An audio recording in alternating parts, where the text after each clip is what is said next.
Welcome to CRO Pros. This is our session on predictive analytics. We've got about half an hour today that we're going to go through predictive analytics, and we're going to try and start at the very top of the introduction to say, here's what predictive analytics is, and then we're going to try and work our way down into a few of the details about specifically how you do predictive analytics and the machine learning side of it, which is often the part that confuses people. So this isn't going to be the most detailed presentation, but hopefully it'll give you a really good starting foundation. Some of the things that we're intending to cover: what is predictive analytics? What's the difference between data mining, segmentation, or personalization? Some of the questions that predictive analytics is really well suited to answering. How much data you actually need, which is a really common question people have. And then how does predictive analytics inform your CRO program or your conversion rate optimization program?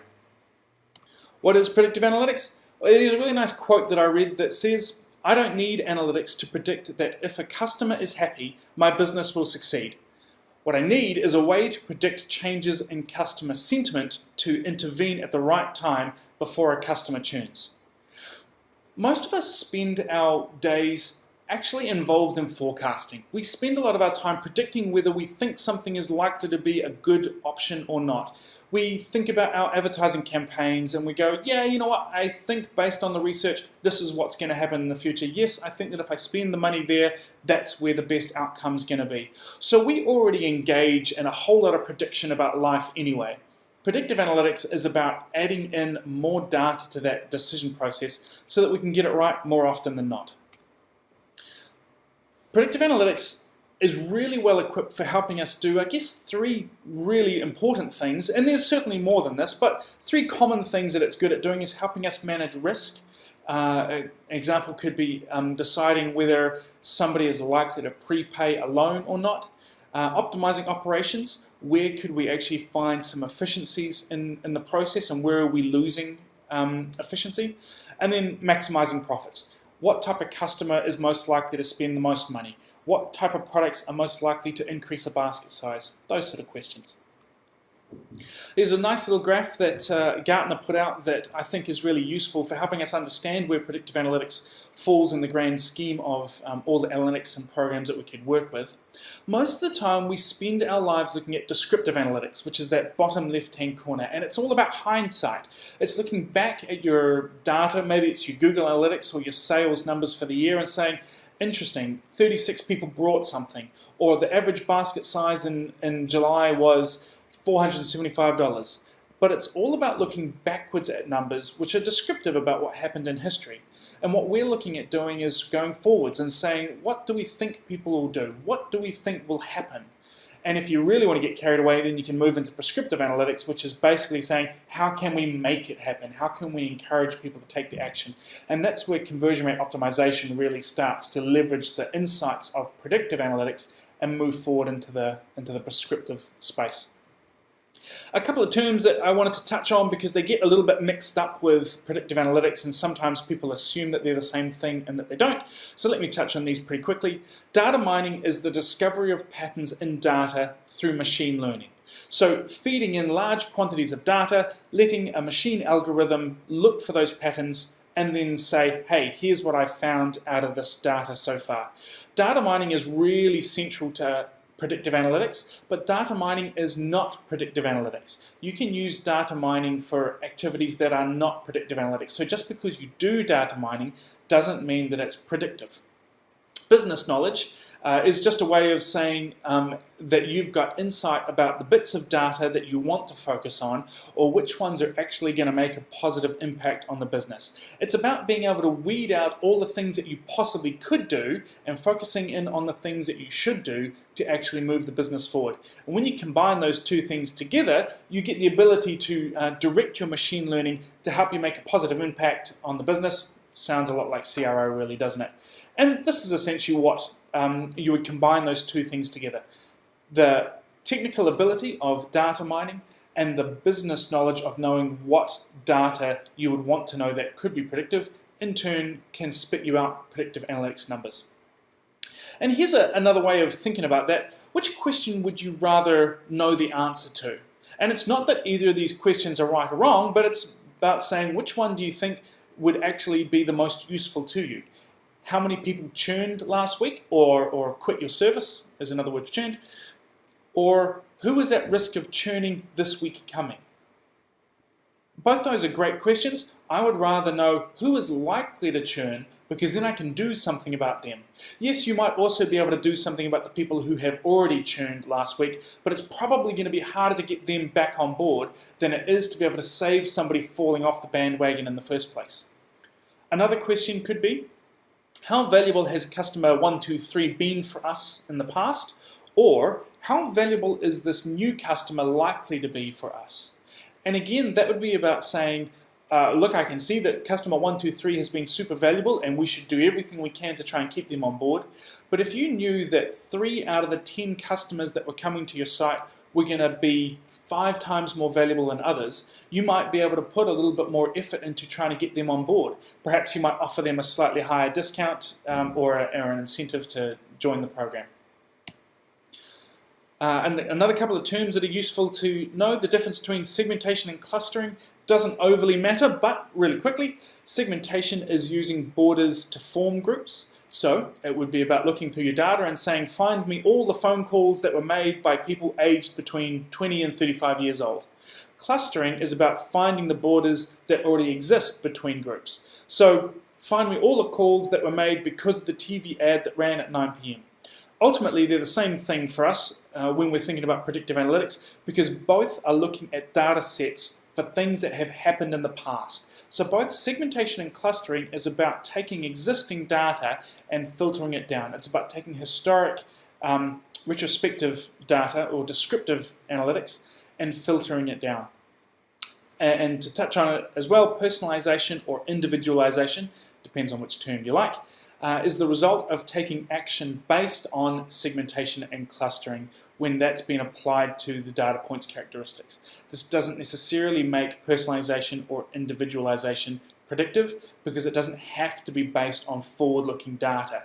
You can do personalization as a result of data mining, and you can do it as a result of looking back at clustering and segmentation and historic data. It doesn't have to be based on predictive analytics. Another way of thinking about this is that segmentation or clustering is about filtering out data that isn't needed. Predictive analytics is about adding new data to your data set. And when you combine that together, you can then use filtering on your new data that you've added to your data set to filter down onto the specific people that you actually want to work with. So how is predictive analytics different? Well, predictive analytics looks at historical data, it finds patterns, and it generates new data which has some confidence interval of coming true. So you have some way of being able to say, look, I am 50% sure that this person is happy with us, or I am 96% sure that this person is really angry with us.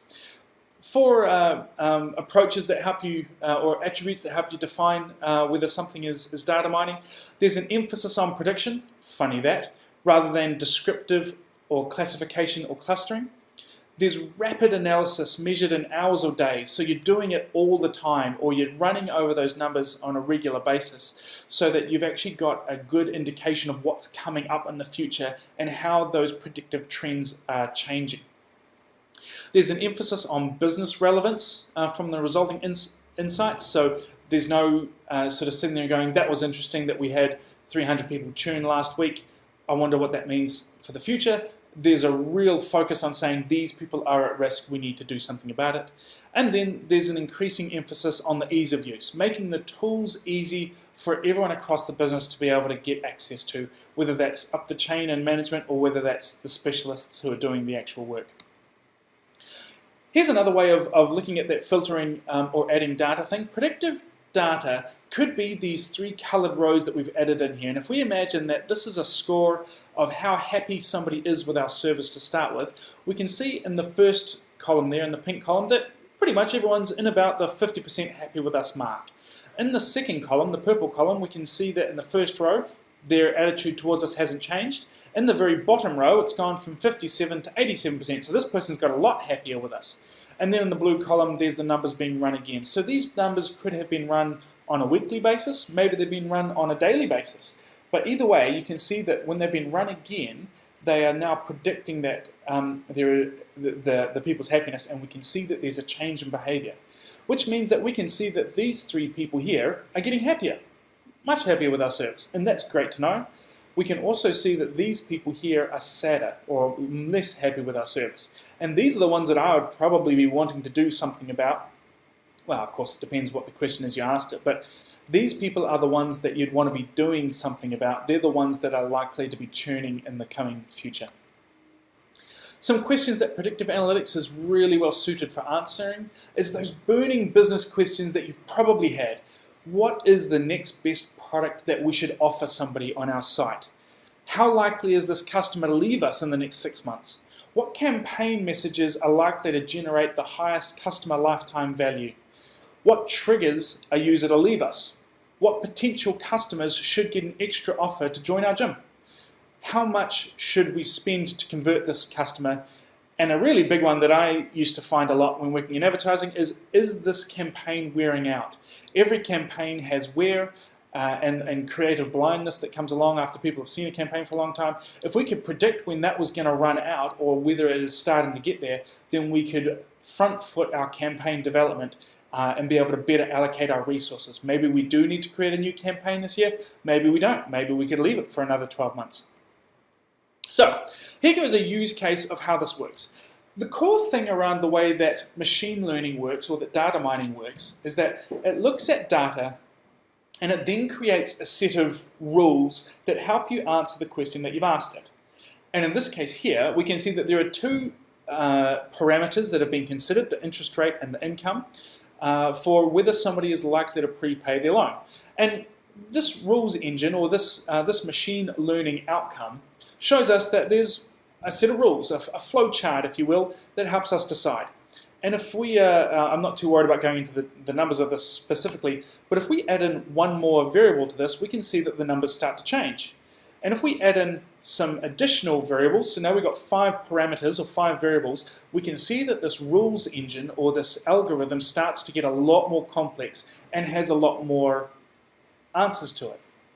And so the key thing here to know and understand is that pretty much every algorithm or every machine learning output that you get is going to have a rules engine which is going to be sequential. You start with the first question first, you answer that, you then move on to the next one. And that's essentially how the whole system works underneath the hood. And here's a specific example of how we can use that, and also how we can ask it 2 different questions to help us come up with an answer or with some information. So the question is, can we play sport? And we're going to look at 4 attributes or 4 parameters: outlook, temperature, humidity, and whether it's windy. And the outcome that we're looking for is a yes, no. Yes, we can play, or no, we can't. Our historical data might look like this. Row number 1 says that it was sunny, the temperature was hot, humidity was high, and it wasn't very windy, and we could not play this sport for some reason. I don't know what the sport was. It doesn't matter what the sport is, but it's got to be a fairly interesting one if you can't play it when it's sunny and hot, humidity's high, and it's not windy. No idea what that would be. Anyway.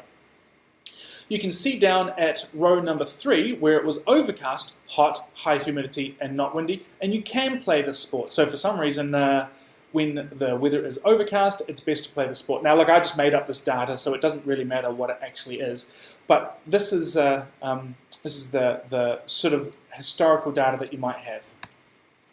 In turn, where this leads us is that once we've run that data through a machine algorithm, there's some rules that get learned from it. For example, if the outlook is sunny and the humidity is high, then the chances of playing are no, we won't play. If the outlook is rainy and it's windy, and it is windy, that's true, then no, we won't play. If the outlook is overcast, then yes, we do play, and these are the rules that it would flow on through, that it would ask the first question first, answer that, and then go to the next one from there. These rules are a decision tree, and they work out like we saw earlier with the how likely is somebody to repay their loan. And the rules are intended to be assessed sequentially. If you take one of the questions out of context, you'll likely get the wrong answer. In this case here, if you take the question, if humidity equals normal, then play equals yes, and I jump back to our data, what you'll see is that down at row what is it? 1, 2, 3, 4, 5. Yeah, it's row 5. The humidity is normal and we do play. But then when it's rainy, cool, normal, and the wind is false, then yes, we do play. But if you look at the second row where it's rainy, cool, normal, and true, then we don't play. So you can't just take one rule that says if humidity is normal, then we play, and apply that. It has to be done in the sequence that you see. Now these specific rules that we've just seen here are called classification rules, which means that they basically give you a yes-no answer for playing sport. That's not exactly predictive. But if you asked it a different question, then you might come up with some association rules which can help you fill in some blanks or help you get a different set of answers. And association rules would look more like this. If the temperature is cool, then the humidity is likely to be normal. If the humidity is normal and wind is false, then you're likely to be playing the sport. If the outlook is sunny and play equals no, then the humidity is likely to have been high.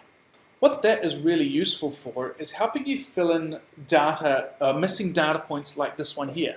This here is an example of the outcomes of people negotiating work contracts. Down the very bottom of the row of the list there you can see acceptability of contract is either good or bad, and we've got a bad, good, good, good. But we've got a whole bunch of question marks in here. And association rules can help you answer these questions so that in turn you could look at something like in the middle there where it says education allowance, where there's a whole bunch of questions, and you could answer the question of whether an education allowance actually matters as part of a contract negotiation. And if it turned out that the resulting answer for a yes-no of education didn't matter, then you'd be more well informed going into any contract negotiations going forward that the likelihood of that being a defining factor is nil or nothing. Or you might also find out that it's incredibly important, and whatever the answer is to that, if it's a yes, in this case here, you might always get a bad outcome. Not saying it is, it's just an example, but that's what association rules can help you figure out. So the question that you ask is really important, and that's probably the thing that I find most people don't know or they don't spend time thinking about first, is that they don't know what question they would actually want answered. They start off by saying, I don't have enough data. Well, how would you know if you don't have enough data if you don't know what question you're trying to ask in the first place? And as we saw with one of those first examples where it was asking the question about whether somebody is likely to prepay their loan or not, you may only need 3 or 4 or 5 parameters to help you get an initial indication of whether somebody is likely to prepay their loan. And that might not be all the parameters that you want to include, but if it was true that you only needed 5 parameters, you might already have the data that you need to answer the question that you've got. So, how much data do you need? It's going to depend on the question that you want answered. If you want to know how likely somebody is to prepay their loan, you may only need 4 bits of data.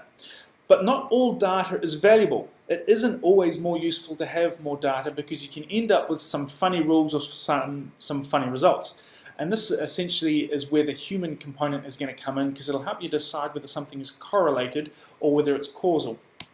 And this is a funny example that I found. Ice cream and shark attacks. An increased sale of ice creams corresponds with increased shark attacks. Why do you think that is? Well, one answer could be, if you took the causal approach, that eating more ice cream makes humans taste better and therefore you get more shark attacks. However, the more likely answer is more correlated, that just say, look, warmer weather is the consistent thing here. Warmer weather means that we eat more ice creams. Warmer weather also means that we go for more swims.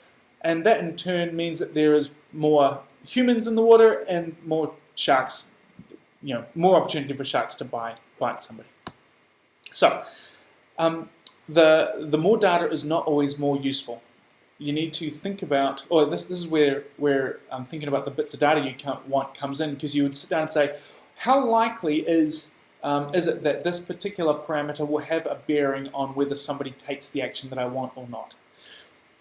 You need enough data to be able to cover the time frame that you want to consider. If you wanted to predict people's behavior over the next 6 months, you're going to need at least 12 months worth of historical data, because you need to validate against that. And what I mean is that if you wanted to know what somebody will do in the next 6 months, you need to have at least 6 months worth of results that you could compare against. So the 6 months going backwards from here being 0 and 6 months ago would be the set that you would use to validate the answer against, because the answers for the 6 months prior to that would be in that last 6 months. So you would take the period of from 12 months ago to 6 months ago, you would learn from that data, you would put your machine data or your learning algorithm over that data, and it would give you a result. It would say, based on this data from 12 months ago to 6 months ago, we think that these people are most likely to take this behavior in the next 6 months. You would then look at the results and compare that from 6 months ago to today and say, well, how true was it? Are the people that it predicted the ones that actually took the action, or are they not? You need enough lines of data to get some significance, and this is a really tricky one to answer. How much data do you actually need? Look, and I'm going to throw a number out here. Everyone's going to have a different opinion on this, but I'm going to say that you need at least 5,000 lines for each training and validation data set. The more data you've got, the better. I mean, if you've got millions of lines of results, then awesome, that would be fantastic. But look, at least 5,000 is going to get you started. And what that means is that you're going to take that 5,000 and you're going to break it down into a 2/3 learning set and a 1/3 validation set. So I can't do those numbers off the top of my head here, sorry, but it essentially means that you're going to be using something like 3,300 lines of that for getting your machine to learn against, and then you'll use the other, whatever that happens to be, 1,700 odd, something like that, to validate against. You need enough data points to give an answer one way or the other. So look, to throw it out there, you may only need one parameter to consider. How likely is somebody to be a boy or a girl who purchases our next product? Well, look, that really may not matter, but it could be something that you're interested in, in which case you may only need the gender. But I would say that 5 is a better starting point. Pick 5 parameters and see how you go. Now, the reality is that you're going to need quite a bit of data to be able to test, to be able to learn from, run a test, and then decide whether the answer that you got is likely to be a good answer or not. And then tweak your algorithm, run some new data through it, learn, tweak, test, and go on. So saying that you want 5,000 lines for each training and validation set, that doesn't give you any indication of how many training and validation sets you actually need, and it could be a lot. It could be 10, 12, maybe a lot more, depending on how complex your particular scenario is. But I hope that gives you an idea of how many parameters you might need, how much data, time frame you might need, and how many lines you might need to get started. So how to use predictive analytics to feed into your CRO program? This is a little bit of a tricky question to answer in some regards, because I don't know what the question is that you would want answered. But here are some ways that we've used predictive analytics in the past to be able to feed into our CRO program. And when I say the CRO program being the conversion rate optimization program, I don't necessarily mean A/B testing. You don't have to always go into A/B testing with every single thing. Ultimately, your conversion rate optimization program is looking at the bigger picture and saying, how do we get more conversions from this? And it may not have been something that you were able to actually put through an A/B test. But some examples could be targeting tests based on the triggers which are defined in your predictive analytics, which might be data that you're able to serve up to the page now that you've added in your predictive models. Thinking back to that happiness score, it very well could be that you use 2 numbers and you look at them and say, all right, if somebody's trend is going down, so they're getting sadder, then show them this test. If they're getting happier, then show them that test. You can use that to refine your unique selling propositions, and you can use that to in turn identify who are most likely to be your most valuable and desirable customers. You can use it to increase the speed of your CRO program. So if you are running A/B tests and you're trying to get enough conversions through, having a predictive model which can help pick the right products or the right services to offer to somebody could mean that you get a higher overall conversion rate, which means you get more conversions, which means that your program runs faster. It could also mean that you open up the ability to test in areas that previously required too much time for CRO testing. based on the same idea, it might mean, as the one above, it might be that there was an area of your site that you just could never get enough results fast enough, and so you could never run a test in there anyway. This could in turn help do that by having more conversions, more numbers going through. Additional insights that can test, for tests that could be added to your CRO backlog, you might find that when people typically click on this page or they go through this process, they are more likely to churn, in which case you might go, well, let's try running a test by completely removing that option for people and see how it goes from there. It could also open up the whole renewal and retention side of testing that may not have been realistic previously. You may not have had a good way of being able to identify who was likely to renew or stay on the service or purchasing from you. And you can use your predictive analytics data to help inform that. And then you can use it to validate previous CRO results against metrics that you weren't able to connect to before. Are you able to run a test which moves somebody's happiness score? Maybe your CRO test is targeted at now trying to increase somebody's happiness, and you may never have had those metrics in the first place to be able to target. Now you might do. So there's a bit of a process of getting from A to B to Z, and I say A to B to Z because you've got to start somewhere. You've got to start with something, and that for me is essentially about the first couple of points. Coming up with a question, or maybe a few questions that you would actually like to answer, and I really do think that that's the first place to start. Decide what it is that you would love to know that could be predictive, like who is likely to churn in the next 6 months, or who is likely to offer more than $1,000 to us for a customer lifetime value, or who is likely to only purchase from us once and then leave again. Coming up with the question that will help you look forward is going to help you define what you then need for the rest of it. Define what sort of answer you want. Is it going to be a yes-no answer? Is it going to be a percentage? Perhaps it's going to be a likelihood of an outcome based on that associated rules example that we looked at. Then select either a list of parameters that you think will matter, or just feed your data into a data learning algorithm and let it spit back some suggestions to you. That works, but I prefer to start with actually having a question in mind that I want an answer to, because otherwise you can get led off down all sorts of rabbit holes looking at data and answers that aren't actually going to move the business forward.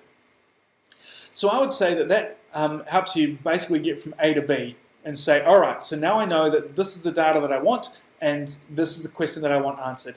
And the moving to Z is going to be about iteration. It's going to be about refining and repeat and going over and over again.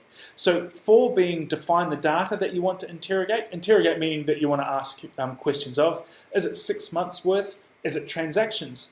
Is it maybe visits made by people? What is the data that you're actually going to need? And that's based off number 3, the parameters.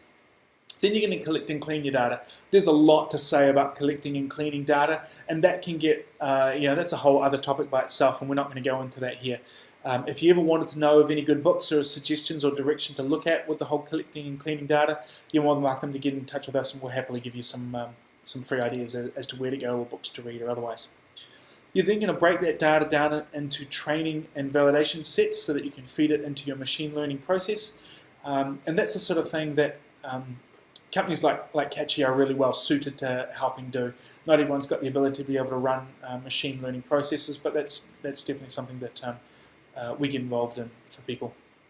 You then want to set up your training and validation data sets so that you can then feed it into your machine learning process. Number 7, you want to validate the results that you had of that training data to see how well they predict against what your actual results were. And then you're going to go around the process again, because what happens is that you'll run your first predictive algorithm and you'll get an answer and you'll go, yeah, look, I'm not so confident that that's actually very accurate. I'm going to need to rethink about some of the parameters. I'm going to need to add in some more data, or I might need to remove some data that's clouding the results. And you're going to repeat the process again. So you're refining and repeating and refining and repeating. There's no easy answer to how long this process takes, but I would definitely say set aside at least 6 to 12 months before you end up with a result in an algorithm that you have a high level of confidence in. So a couple of recommendations or things to take away. it'll take a lot of iterations to get something that you're actually confident in using. So be aware that this is not a process that you complete in a week or a day or a month. It's something that's going to take time, and there's going to be lots of revisions as you go along with it. But the results are well worthwhile. You really do want to start now, even if it's just figuring out the questions that you want to know. Because if the question that you want to know turns out that you're going to need 12 months worth of data, you're going to want to start collecting 12 months worth of data if you don't already have it, because you won't be able to start doing any analysis for 12 months. So you may as well get started now.